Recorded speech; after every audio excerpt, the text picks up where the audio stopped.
السلام عليكم ورحمة الله وبركاته. لو عندك العملة دي انت بقيت مليونير.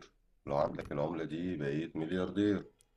بنشوف للأسف بعض الإعلانات المضللة من أجل جذب المشاهدات، وللأسف من الناس المفروض اللي هي بتفهم في المجال.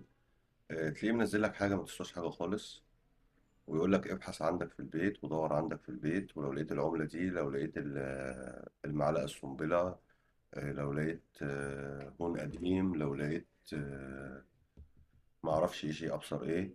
طبعا كل الكلام ده مضلل، مضلل جدا.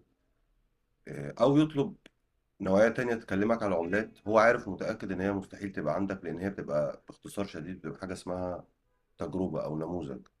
يعني عملة تصك منها اتعمل منها بس 10 قطع، 5 قطع، يعني نادرة جدا، مش تبقى موجودة في اي بيت ومش عند اي حد، بتبقى فعلا غالية جدا. طبعا آلاف من المشاهدات وآلاف من التعليقات، والناس بتدور على حاجة أساسا هي مش هتلاقيها.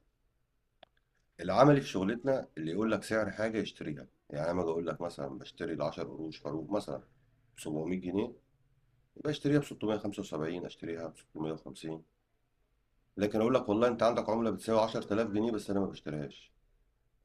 عندك العمله دي، ينزل لك عمله ثمنها 5 جنيه ويقول لك دي لو لقيتها عندك ب 5000 جنيه، انا بديك معلومه بس انا ما بشتريهاش. ده اعلان مضلل وملوش اي صحه.